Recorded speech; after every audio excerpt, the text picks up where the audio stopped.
મુખ્યમંત્રી ભૂપેન્દ્ર પટેલ સંબોધન કરી રહ્યા છે, સીધા ત્યાં જઈશું.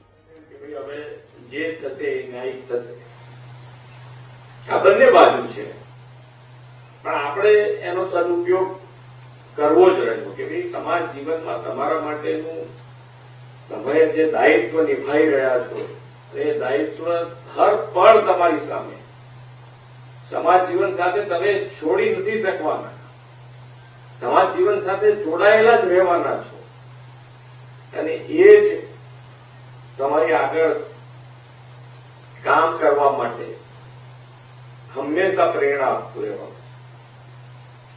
આપણે તો નાગરિક દેવો ભવ એવું આપણા વડાપ્રધાન શ્રી હંમેશા કે વસુદેવ કુટુંબકમ, સારો બધા જ પરિવારના સભ્યો એમ સમજીને કામ કરીએ અને નવા ભારત અને નવા ગુજરાત એની અંદર તમારા બધાનો સિંહ ફાળો છે. ગુજરાત આજે વર્લ્ડના મેપ ઉપર ચમકી રહ્યું છે કે એના પાયામાં જો કોઈ રહેલું હોય તો એ આપ બધા છો. આપની સેવાથી શાંતિ વગર વિકાસ ક્યારે શક્ય નથી. એ શાંતિ વગર ક્યારે અને જે શાંતિ અને સલામતી અને એના માટે વડાપ્રધાનશ્રીએ તમને ખૂબ છૂટ આપી છે કે ભાઈ તમે કંઈ પણ કાર્ય કરો નિષ્ઠાથી કરો, પ્રમાણિકતાથી કરો એટલે તમારી સાથે સરકાર હંમેશા કદે કમો મિલાઈને ઉભી રહે અને તો જ આ શક્ય પણ બન્યું છે. ગઈકાલનો ચુકાદો એ એનું જ પરિણામ છે કે ભાઈ સરકાર અને પોલીસ તંત્ર બે નિષ્ઠાથી કામ કરે અને તો જ આવા પરિણામો આવે કે ભાઈ સમાજ જીવન ઉપર એક દાખલારૂપ કે ભાઈ કોઈને છોડી કોઈ છૂટી જાય એવું શક્ય જ નથી. ક્યાંક વહેલું મોડું થઈ શકે પણ છૂટી શકે એવું શક્ય જ નથી અને એ તાકાત આપણે ઉભી કરી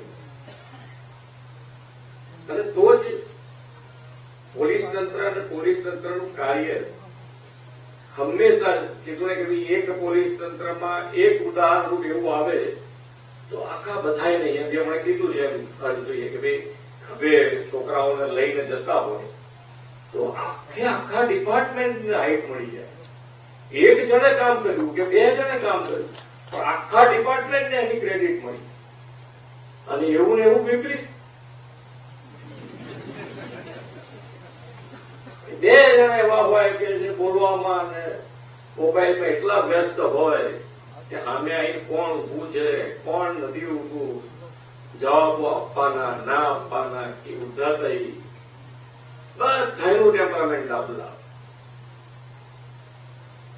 અને આપણે શરૂઆતથી જ આપણે નક્કી આપણે કરવાનું છે. મુદ્દો મારો કહેવાનો એક જ છે કે ભાઈ તમે કોકનું જોઈને ના શીખો અને કોઈકનું જોઈને શીખવું હોય તો સારું જેને કર્યું છે એનું જોઈને શીખો કે હવે પેલો નથી કરતો તો હું શેના માટે કરું, મારા માટે શેના માટે કરું. એટલે એ બધામાંથી બહાર નીકળશો તો જ તમે તમારું કંઈક બતાવી શકશો, પોતાનું કંઈક બતાવી શકશો અને તમારા પરિવારને તમારા માટે કેટલું માન વધી ગયું આજે કે તમે સરકારી નોકરી માટે કેટલા લોકો 4 લાખ લોકો કેટલા લોકો આવ્યા સર્વર થઈ ગયા 4 લાખ લોકો એક્ઝામ આપી દીધી. રનિંગમાં 10 લાખ લોકોને એમાંથી કેટલા લીધા આપણે 449